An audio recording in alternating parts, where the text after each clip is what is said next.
opinião no feminino hoje e novamente com Ana Rita Stoll, a quem desde já cumprimento. Muito boa noite, Ana Rita Stoll. Boa noite. Fátima Mimbira, a quem também cumprimento. Boa noite, Fátima. Muito obrigada pelo convite. Linete Olofsson também participa do nosso programa de hoje. Boa noite, Linete. Boa noite, obrigada.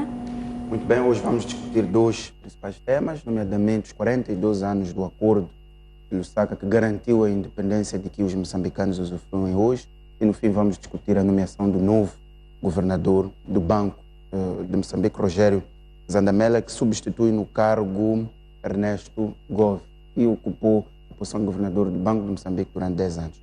Começo por si hoje, Ana Rita Stoll. Passam 42 anos desde que o acordo de Lusaka foi assinado, garantindo a independência do país.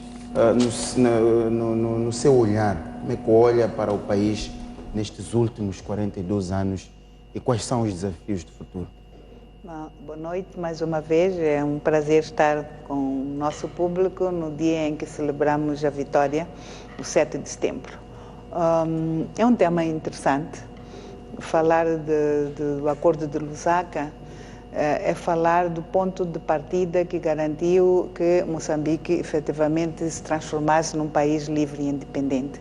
Esse acordo foi feito entre a Frente de Libertação de Moçambique e o governo português. E todos nós sabemos o que aconteceu antes, que levou a que se desencadeasse a luta armada de libertação nacional durante 10 anos e que finalmente conseguiu-se chegar a este acordo que trouxe, restituiu aos moçambicanos a personalidade própria e os valores de um país livre e independente. Portanto, foi bom. O que foi acontecendo, entretanto, de 74, depois do acordo, preparou-se o governo de transição, efetivou-se aquilo que é a independência nacional no dia 25 de junho, proclamada pelo presidente Samora Moisés Machel, na altura presidente da própria frente e o primeiro presidente da República Popular de Moçambique. Portanto, só posso dizer que valeu a pena porque implementou-se na íntegra o acordo de Lusaka. Por isso é que Samora Machel proclamou a independência. De lá para cá, passam 42 anos. Os planos que Moçambique se propôs a cumprir e implementar foram se desenrolando durante muito pouco tempo, porque a dada altura, passados algum tempo, entramos numa outra fase que veio ditar aqui em Moçambique a linha que se havia determinado para dirigir os destinos, foi necessária transformá-la num partido. Foi em 77, 2 anos depois da independência.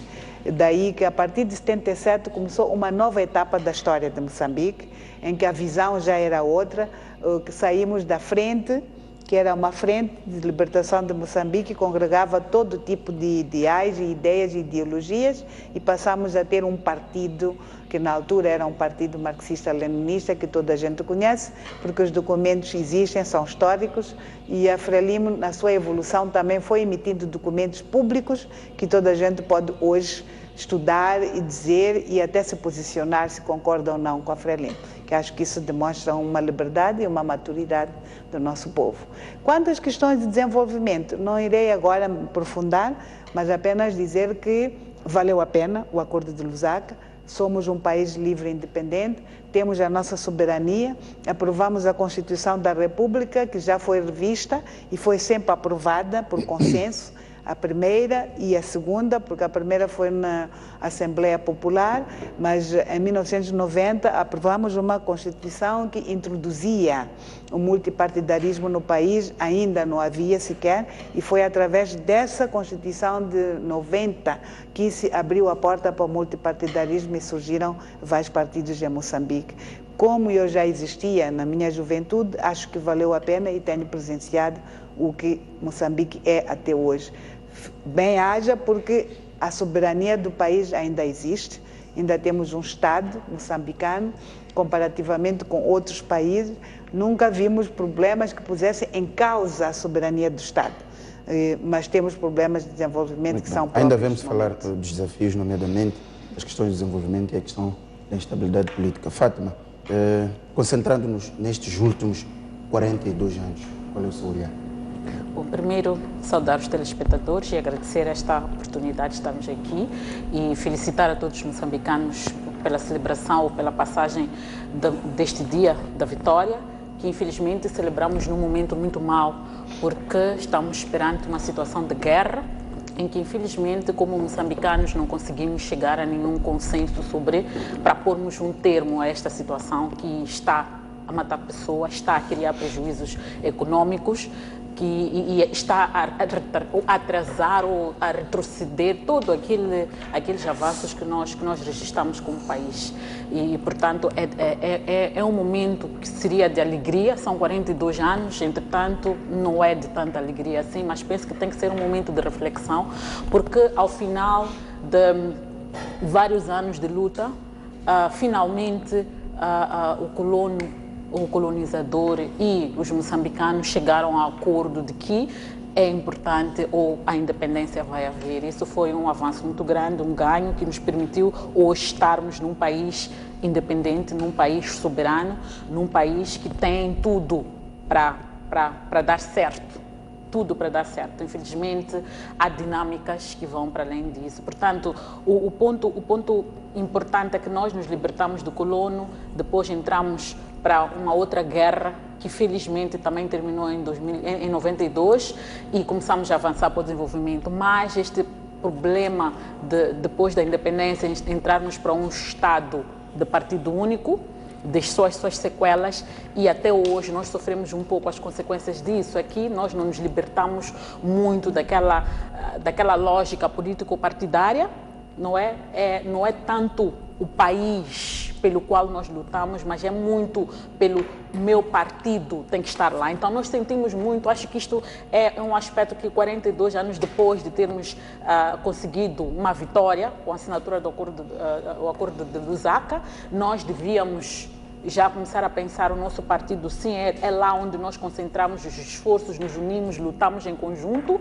para o bem do país. Mas o que acontece é que usamos o Estado para o benefício ou para alguma progressão dentro do partido. Então, acho que esta é uma lógica, é um desafio que tem que ser ultrapassado. E isto, diga-se, e muito bem, não é um aspecto só que diz respeito à Frelimo, que é o partido no poder. Nós vemos a mesma dinâmica ao nível do MDM, vemos a mesma dinâmica ao nível da Renam. Portanto, é a forma como nos constituímos, a nossa maneira de ser e de estar, não é muito uma maneira de ser e de estar no sentido de Estado, mas é no sentido de grupos, interesses de grupos.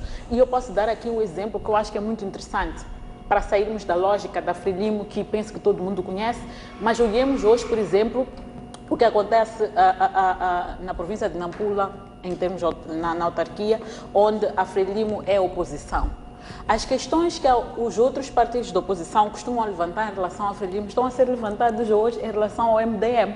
Portanto, há um sistema que está montado no sentido de quem entra e governa, ele tira vantagens, benefícios e o outro fica de lado a reclamar. Então, acho que este é o momento, 42 anos depois da assinatura do acordo de Lusaka, em que nós conseguimos uma vitória, e 41 anos depois da independência, que celebramos no dia 25 de junho, penso que é uma oportunidade muito grande de nós, como moçambicanos, sentarmos e pensarmos que tipo de Estado nós estamos a construir, quais são as bases, os grupos, os interesses de grupo sempre vamos tê-los, mas o sentido de Estado tem que estar em primeiro lugar. Então eu acho que este é o grande desafio. Se nós formos a olhar hoje a celebração dos 42 anos, que deveria ser um momento em que todos nós, moçambicanos, estamos lá, vamos sentir que uns se excluem, outros se apropriam, e não estamos lá todos unidos, estamos juntos, mas não estamos misturados. Qual é o ideal comum? Portanto, eu uso este momento como um momento de reflexão sobre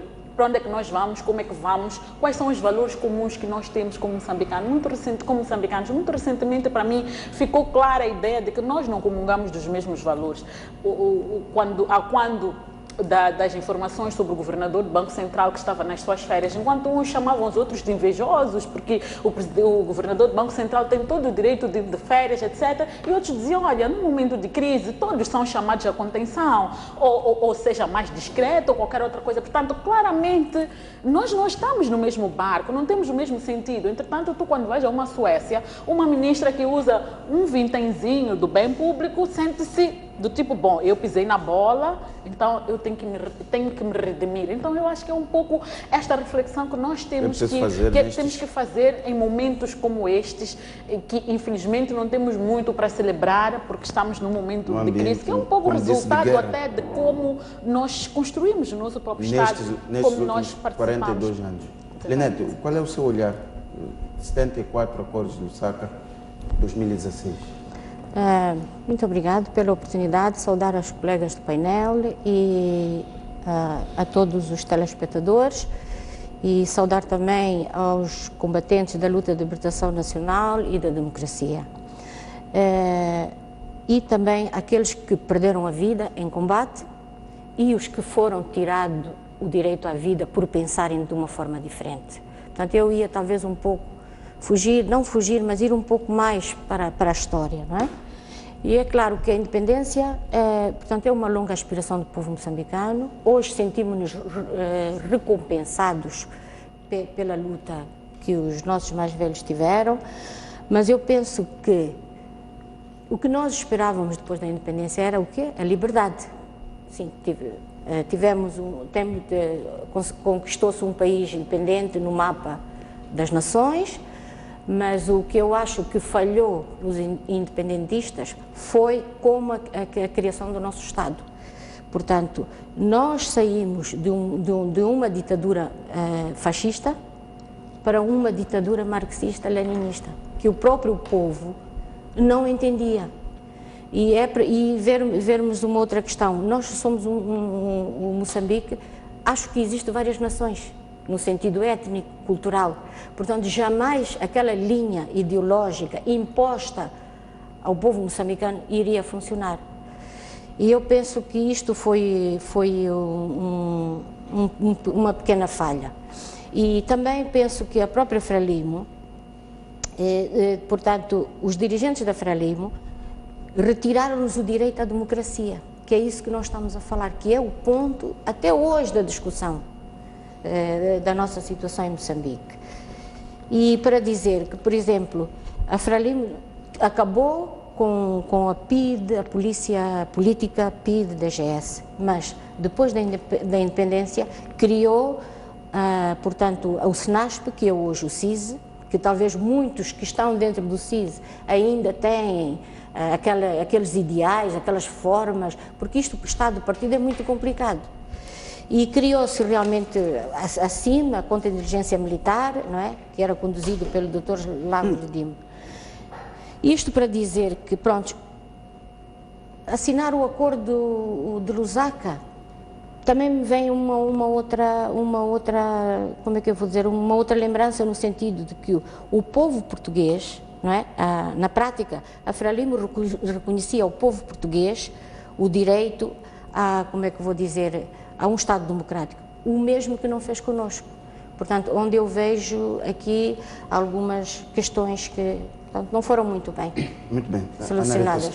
Estas duas questões que são levantadas, a questão das liberdades, a questão de parecer que ainda não somos uma família moçambicana unida, tendo em conta o ambiente de tensão política que vivemos hoje.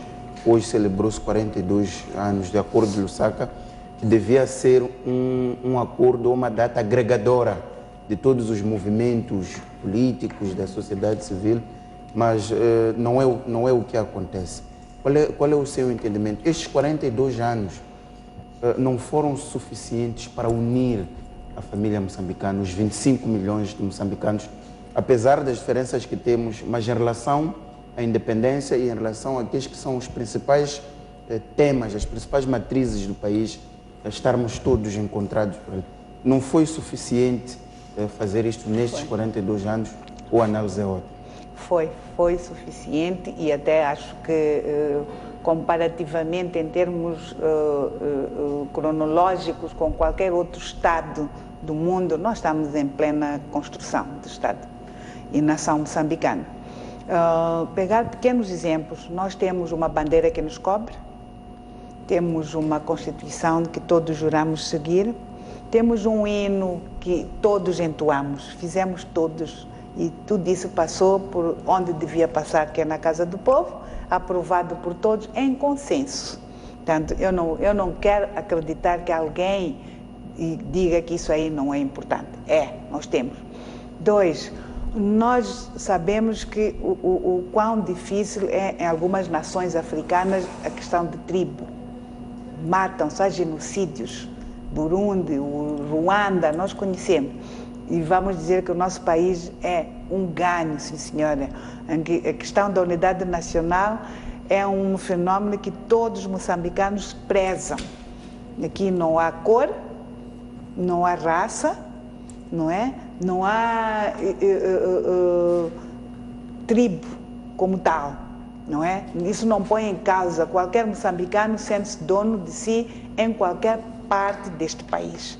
Pouco importa onde é originário, mas o país é seu. São ganhos. São ganhos. A liberdade de expressão. Eu estou a falar com um jornalista que eu até admiro bastante. Sabe, compara os outros países africanos da região. Eu acho que, com toda a honestidade, se quisermos ser honestos, a liberdade de expressão em Moçambique é um facto, exerce-se. Agora, nós temos que discutir com muito mais profundidade no futuro esta questão de democracia. Nós não podemos andar a comparar o fenómeno de democracia de outros países para o nosso. Cada país é uma realidade. Então, quando se tenta comparar aqui com a Europa, com os países nórdicos, com os Estados Unidos, não é igual, não é igual. Eu acho que, no caso moçambicano, até nós exercitamos nas famílias a democracia, no caso moçambicano. Não constituiu muita novidade, porque eu vejo muitas coisas que acontecem no seio das nossas famílias, que nós sabemos quem é que fala primeiro, se o mais velho fala, todos cumprem, quando há um casamento, quando há um xiguiano, quando há não sei o quê. Nós vemos essas coisas na prática, não custou muito introduzir na nossa prática. Agora, nós não podemos comparar o que acontece com os outros e o que acontece conosco. Eu sou de um partido que me prezo de ser membro, porque eu voluntariamente faço parte. O estatuto do meu partido é de domínio público e toda a gente conhece. No meu partido, de 5 em 5 anos, há eleições. E há um princípio que se cumpre, renovação na continuidade. E diz-se ali que 60% tem que ser continuidade, 40% tem que ser renovação. Há uns tempos para cá, portanto há menos de 10 anos, a realidade está a mudar, está a ditar que a renovação está a superar a continuidade, por razões óbvias, por causa da idade das pessoas, os fundadores já estão em minoria, mas gente, isto é bonito ver, isto faz-se. Eu desafio aos outros que temam em dizer que são democratas e nunca mostram o que é a democracia que exercem. Não mostram. A questão que se combate na Frelimo, que até no tempo do presidente Samora, quando eu comecei a entrar nestas coisas, dar prioridade a uma determinada família. Na Frelimo isso combate, dá barulho. Não estou a dizer um pai e mãe pertencerem a um partido, não estou a dizer nada disso, mas toda uma família dirigir a organização. Na Frelimo isso não é possível. Discute-se. Portanto, estes são ganhos de democracia. Agora, guerras dão cabo, guerras desgastam. Nós estamos de guerra, logo a seguir a outra, resolve-se, volta-se a ter guerra. Este é um sentimento que eu tenho e por causa disso, nós estamos sempre em remendos, não é? Neste momento, estamos em negociações, não é? E o mote da negociação é que o chefe de Estado tem que se encontrar com o líder da Renam para acabar este problema. Mas a maneira como as coisas são feitas dá a entender que nós, ao invés de nos concentrarmos para questões de desenvolvimento deste país e consolidar as vitórias e conquistas que temos tido, não. A dada altura paramos para remendar. O processo muda para albergar o belo prazer do momento, que são exigências que se colocam a um país. Ora, eu sinceramente digo, nós somos um país, um povo sacrificado, um povo muito consciente, um povo patriota que já demonstrou por vários motivos que não é levado dano leve para andar aí a pôr em causa a soberania do Estado. Muito bem. Linete, estas questões que levantou a Narita, que a democracia tem que ser contextualizada. A questão da unidade nacional, que ela entende que o país está unido e também essas questões da liberdade. E, enfim, para bom entendedor, minha palavra basta, esta questão de partidos onde uma família é que dirige, nepotismo, um partido em que uma família é que dirige a organização. Qual é o seu entendimento? Bom, eu não sei a quem que se está a referir, mas eu penso que as pessoas por competência, sejam irmãos, sejam pai e filho, têm o direito a exercer. Eu, por exemplo, tenho um filho que já está no meu partido e eu já estou a pensar em poder sair, mas também vamos lutar os dois. Eu sou de um círculo, ele é do outro círculo. Isso é algum erro? Se cada irmão, ou filho, ou mãe entrar por mérito? Eu acho que não. Temos este exemplo aqui na STV também. A irmã do vosso PCA. Portanto, as coisas não podem ser vistas dessa forma. Agora, o que eu às vezes não concordo é o seguinte, por exemplo, por que a independência, não é? Os termos da independência e o futuro de Moçambique, naquela altura, esteve só na mão de um partido? E depois, fazendo um bocado mais investigações, não é? Nota-se que a Portugal e a Frelimo assinaram um acordo secreto em 74. Por que não se fala desse acordo secreto? Por exemplo, eu tirei aqui numas investigações, não é? Em que dizia assim, no acordo secreto dizia, em que ambas as partes se comprometeram a erradicar a oposição política em Moçambique. Nós tínhamos oposição política neste país. E o que é que foi feito? Portanto, Portugal e a Frelimo prenderam e colaboraram no rapto de líderes da oposição naquela altura. Isso é uma grande mancha que ainda está dentro de nós. Nós não vivemos esse momento. Mas é uma questão histórica, não é? Que deve ser realmente clarificada. O povo moçambicano ainda está à espera. E levaram, por exemplo, nesse grupo e a doutora Joana Simeão. Hoje nós vemos como é que eu vou dizer, grandes testemunhos daquela senhora, como é que ela queria ver a independência. Não, a Frelimo dizia na altura que ela era colonialista. As coisas não podem ser assim, mas nós perdemos. A Celina Simango, não vou falar como os pais do meu presidente ou do chefe da bancada, era uma senhora culta, é fundadora da OMM e realmente nestas coisas de combatentes vi uma fotografia que eu não a reconhecia. Ela já numa mesa de conversações, a professora Celina Simango, com Che Guevara e Eduardo Mondlane. E eu pergunto, mas quem é esta senhora que nessa altura, na década de 60, já estava numa mesa com Che Guevara? Sabe o que é que isto significa? Portanto, eu acho que nós ainda não somos um povo unido. Temos que lutar para como é que eu vou dizer, pela unidade nacional. O que a Frelimo fala nos seus discursos, sai à rua e pergunte, nós não somos um povo unido. E aliás, nem desejávamos que estivéssemos neste momento na situação que nós estamos, porque ainda nos vai desintegrar como nação. Nós temos recursos naturais, nós temos uma geração já comprometida no centro e norte, a minha província. Qual é o futuro daquela minha província? Por exemplo, Zambésia e Sofala, da juventude. Nós temos que pensar sobre isso. Portanto, eu penso que nós fomos traídos neste acordo secreto. Muito bem. Fátima Membeiro, qual é a sua opinião? A questão da democracia que foi aqui levantada, a questão da unidade nacional e a questão das liberdades. Bom, para mim o discurso da unidade nacional é, na verdade, eu acho que nós temos que aprofundar o conceito. Porque eu acho que, se eu pergunto a Renamo, a Frelimo e ao MDM o que cada um deles entende por unidade nacional, não vamos todos dizer a mesma coisa. E se perguntar a um cidadão comum menos estudado, a um cidadão comum mais estudado, também teremos diferenças. Então, penso que começa aí a questão. O que é que nós entendemos por unidade nacional? O que é que nós queremos dizer quando falamos de unidade nacional? Porque pode parecer a unidade nacional ser vista como um Estado único e indivisível, no sentido de não há federalizações, não há nada, não é? Somos um país governado da forma como está. Há quem pode entender a unidade nacional por isso. Há quem pode entender a unidade nacional como um sistema de valores comuns.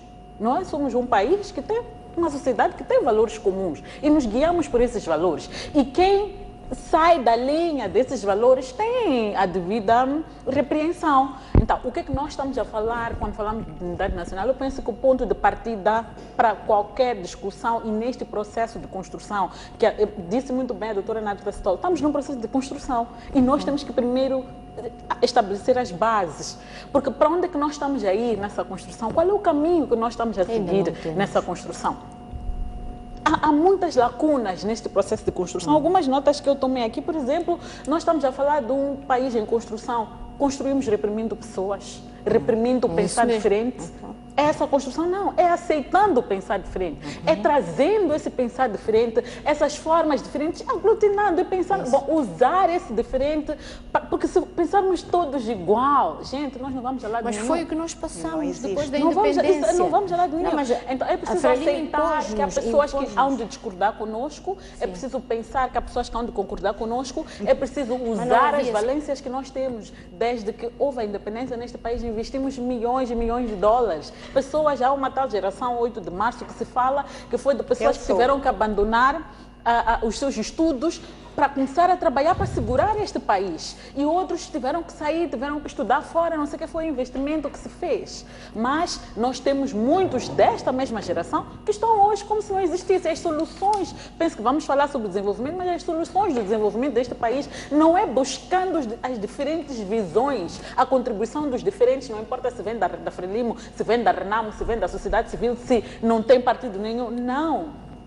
É o indivíduo que não se identifica com o partido no poder, não serve. Ok? O mensageiro, não é a mensagem, é o mensageiro. Então nós temos que mudar um pouco. O processo de construção significa aceitar o diferente, o pensar diferente, aceitar que as pessoas têm opções diferentes, é preciso respeitar as liberdades das pessoas.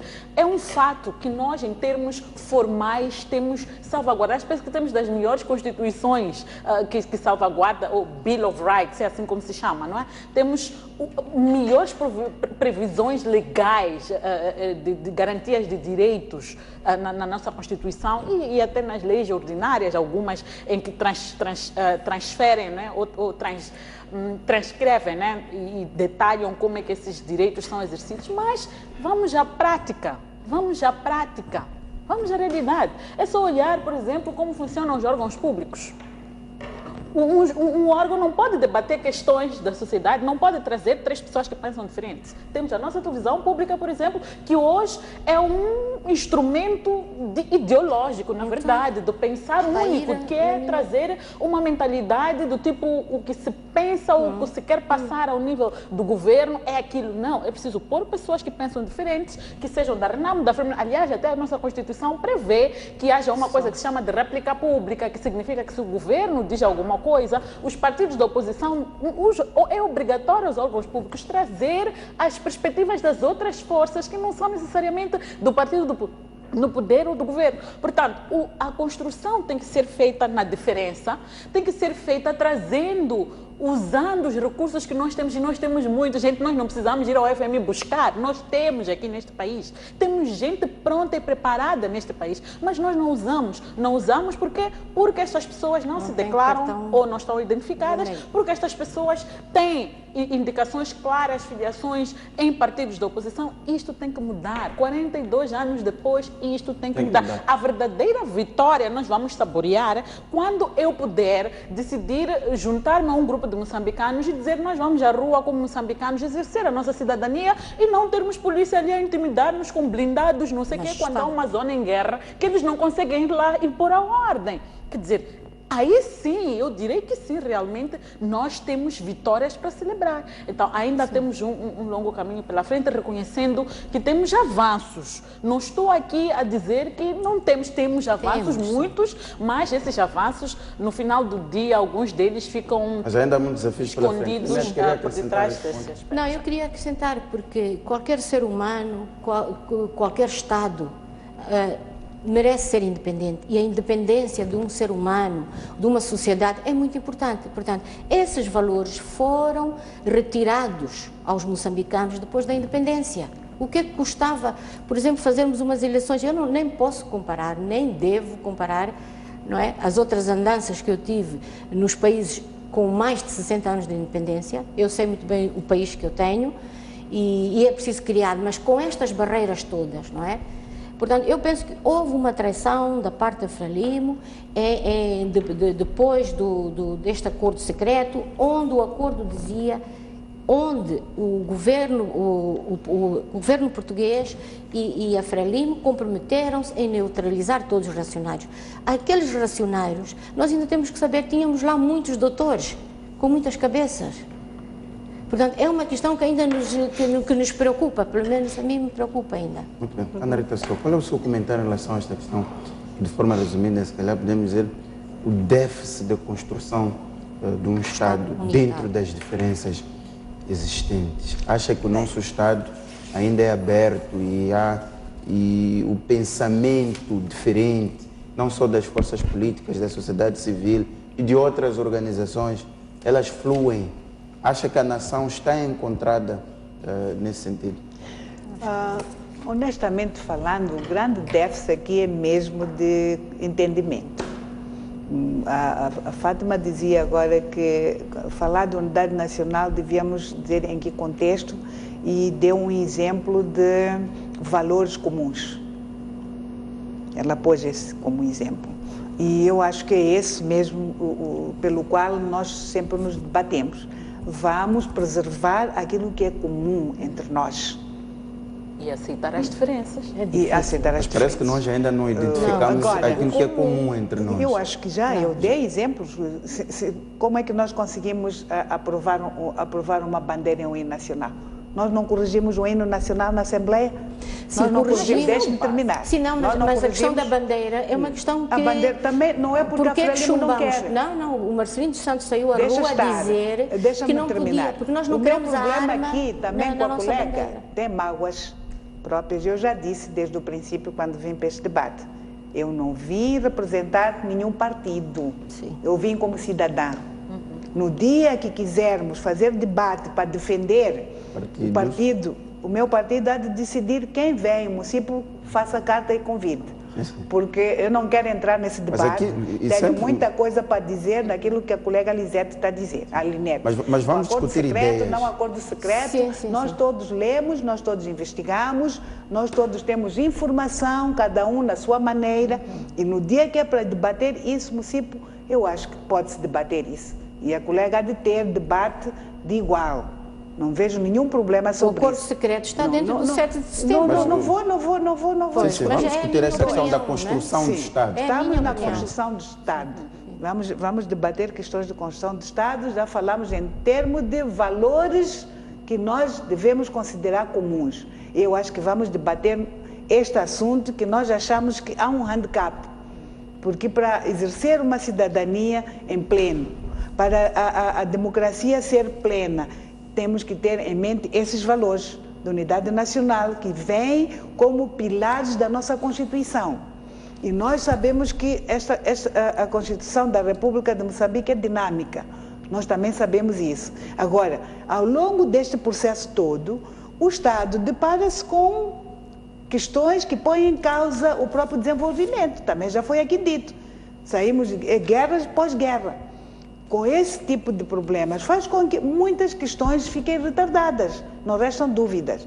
E eu nisso acho que nós temos que chegar a um ponto comum e dizer, de facto, embora esteja bem escrito na Constituição, há questões que ainda precisam de ser trabalhadas para ver se a gente consegue avançar como qualquer outro país que está a avançar. Nisso estamos todos de acordo.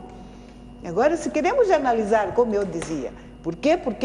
Não vamos fazer um debate. Por quê? E se calhar não serei eu a fazer, porque eu não vi. Uma das coisas que nos falta como país não é nós gerarmos consensos em relação aos principais assuntos. Ou seja, termos pactos sociais, termos um pacto na saúde, termos um pacto na educação, termos um pacto já agora na descentralização, na questão de paz, em que quer a Renamo, quer o MDM, quer a Frelimo, quer o Pazomo, quer o IES, quer o CIP, quer as igrejas, quer os cidadãos normais, entendam que em relação à saúde, o nosso caminho é este. Este tipo de pactos não nos podem garantir uma estabilidade mais consistente. Eu acho que pode. E temos exemplos de alguns setores que funcionam, não? Funciona. Temos que ser um pouco mais pragmáticos.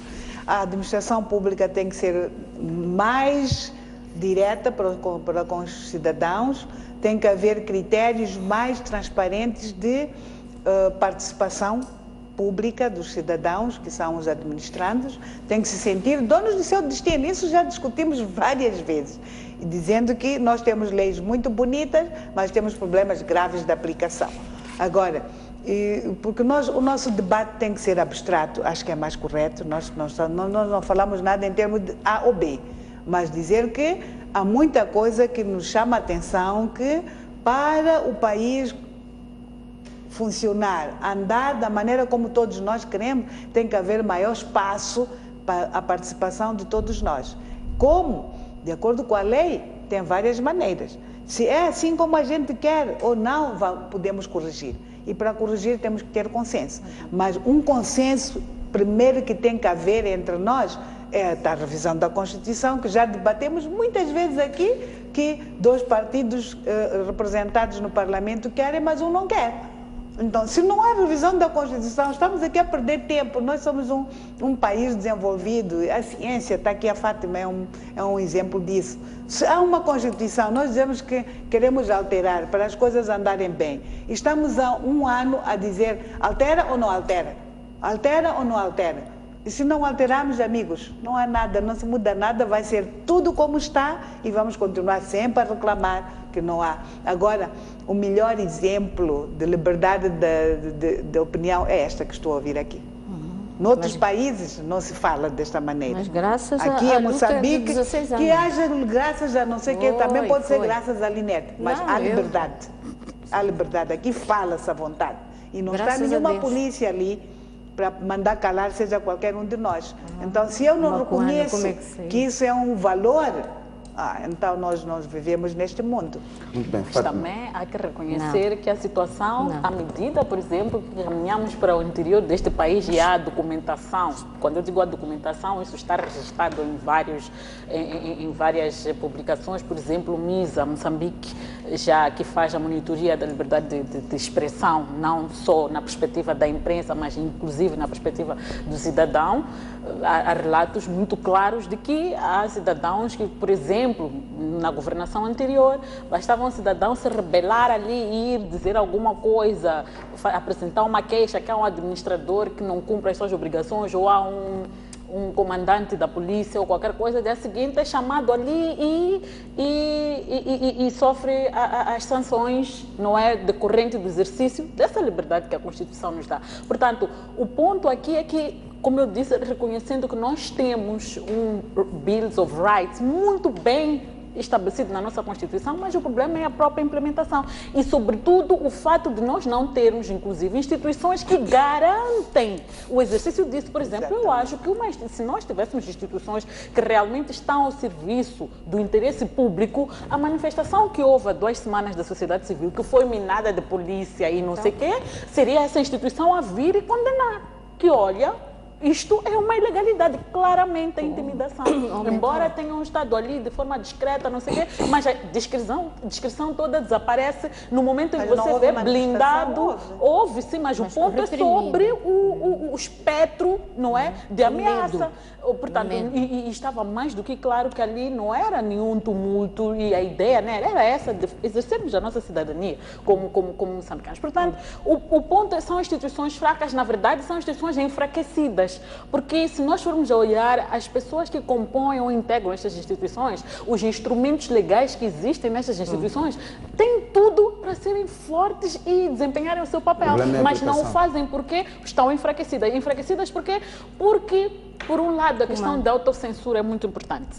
A ideia da subserviência, quem me colocou ali, porque ainda não há uma consciência, que eu acho que este é um aspecto que nós temos que ultrapassar. Que as pessoas que são indicadas pelo Presidente da República, por exemplo, o Presidente da República está no exercício das suas funções, ele foi vestido de poder para nos representar.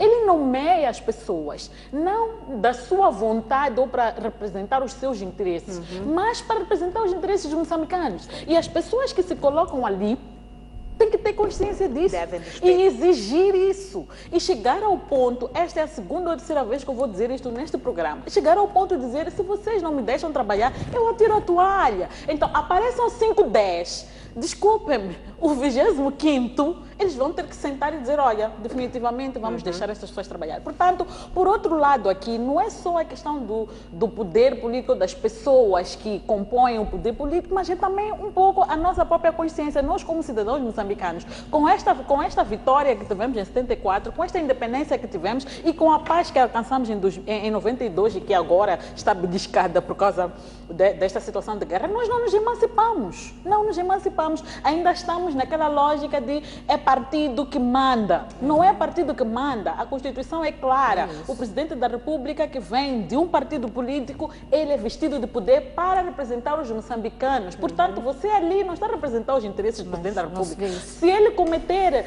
um erro, por exemplo, como é o caso da dívida, já não é Presidente, não é? Hoje tem que atuar sobre ele, mas já não é Ministro, tem que atuar sobre ele, porque ele já não está ao abrigo da proteção, o termo correto me desaparece. Os deputados também têm esta proteção. Imunidade, exatamente. Já não tem esta imunidade. Então é preciso fazer cumprir a lei. Nós temos que avançar. E quando eu trouxe o exemplo da Suécia, eu sei que a doutora Navita Stoli não quer ser comparada. Mas não, eu não comparo a Europa. Eu sou membro da Assembleia Paritária há 12 anos. Eu sei o que estou a dizer. O ponto é que nós temos que nos comparar, temos que ter modelos. Quais são os modelos que nós temos?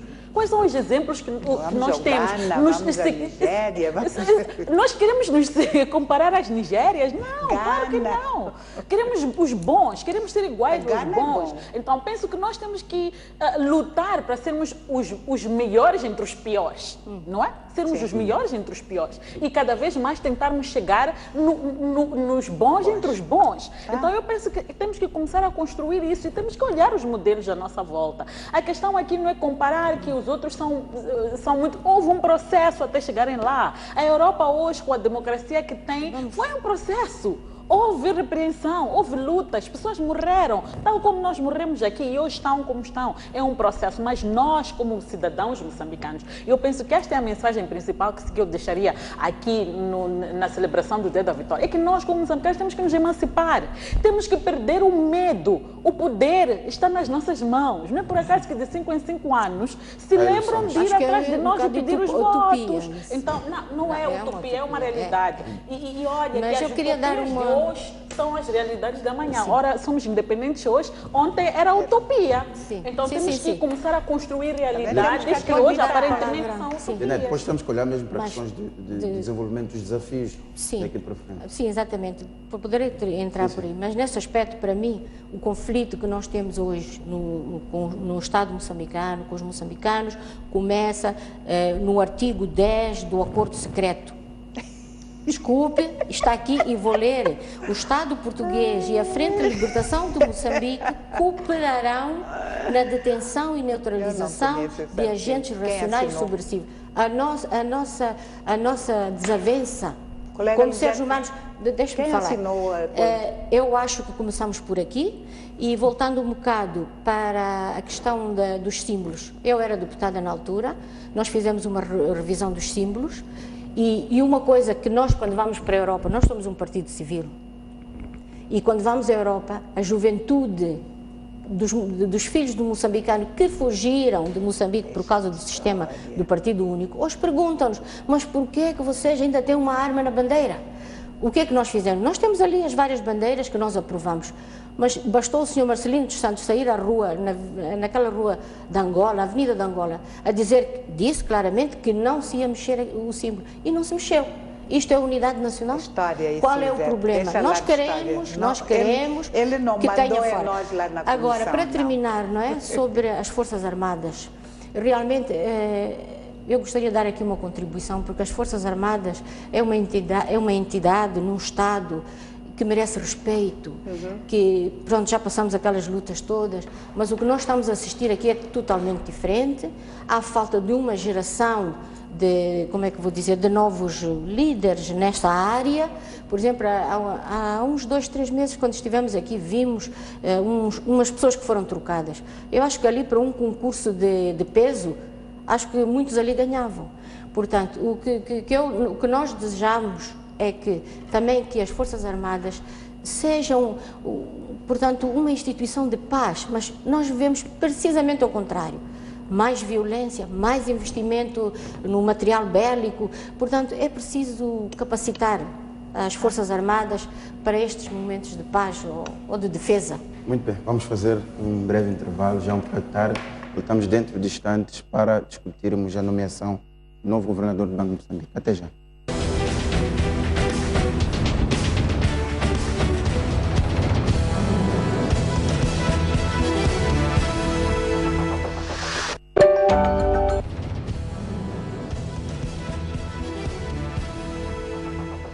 Muito bem, voltamos para a segunda parte do programa Opinião no Feminino, desta feita para discutirmos a nomeação do novo governador do Banco de Moçambique. Fátima, começo mesmo por si, numa fase tão difícil em que o dólar atingiu, o metical perante o dólar atingiu valores que não se viam há vários anos. O Presidente da República decidiu trocar e foi exatamente buscar um homem de mão do FMI, com 28 anos de casa do FMI, o que também já indicia mais ou menos a receita que será aplicada neste banco.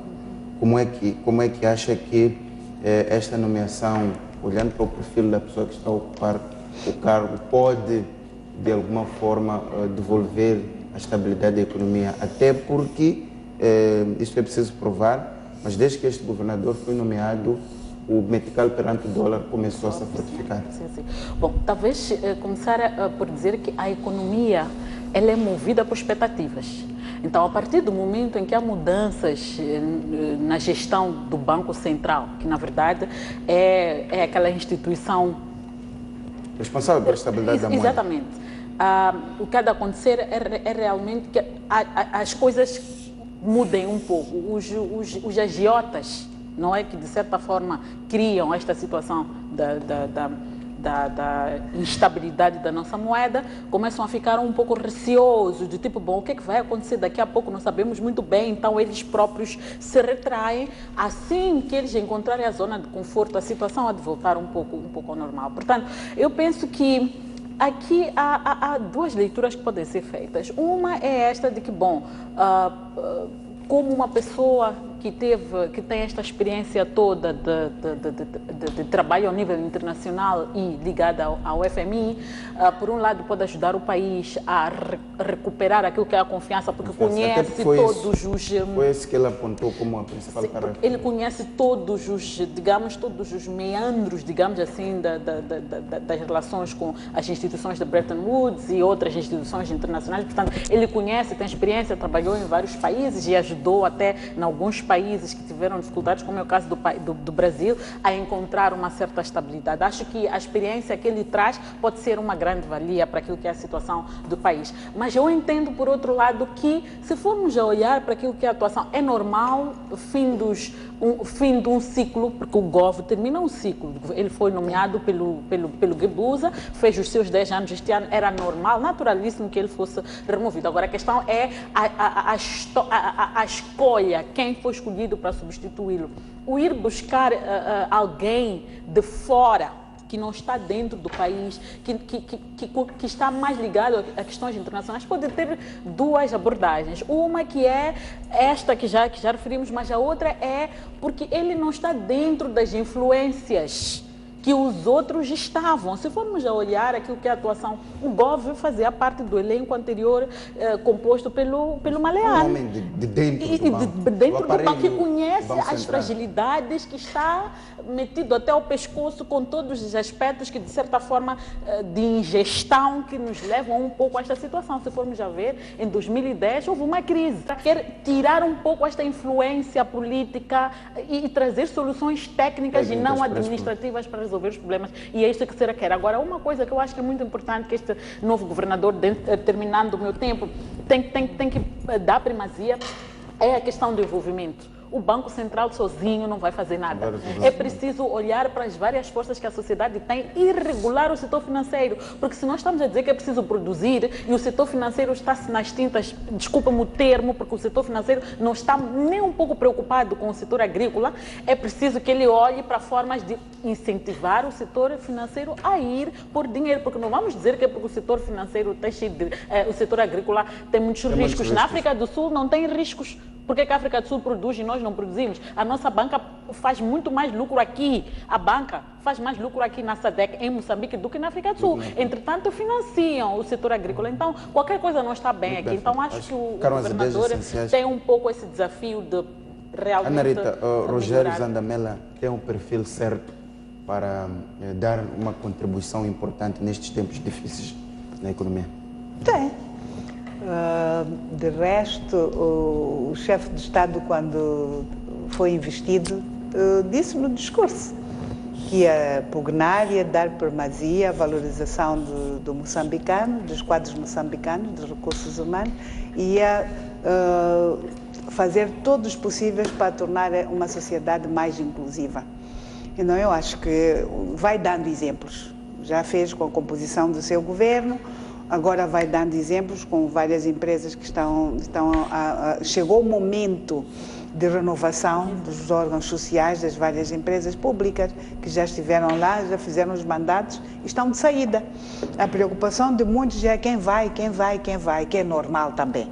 As expectativas, como foi dito aqui, são grandes. E eis um caso, um moçambicano, nato, como ele, está há vários anos fora, mas nós também temos tido debates, mesmo em anos anteriores, não só em Moçambique e em outros países do mundo, que é preciso nós, os africanos, gerirmos esta coisa de fuga de brains, que muitos concidadãos nossos, africanos em todo, no modo geral, estão a ocupar setores chaves em várias organizações internacionais e quando no seu próprio país também podem desempenhar funções muito altas. Por isso só me resta, de facto, felicitar o chefe de Estado por esta escolha e ao novo governador de banco.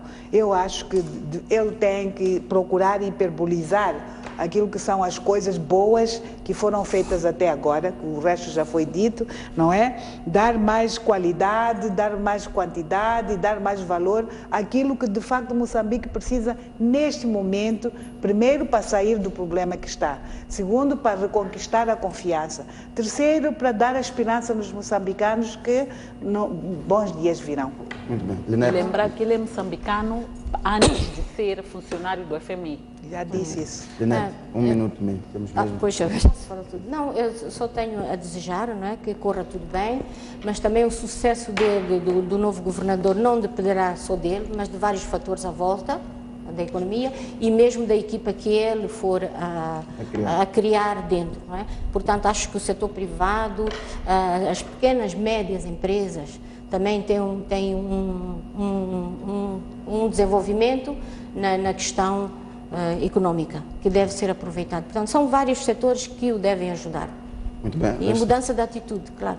De Muito bem. muitas Agradeço a vossa presença, Ana Rita Stoll, Linete Olof e Fátima Mbir, a vossa presença hoje, dia 7, dia da vitória, dia em que em 74 foi assinado o acordo de Lusaka que garantiu a independência de que todos os 25 milhões de moçambicanos hoje usufruem. Caro telespectador que nos acompanhou, até a próxima oportunidade.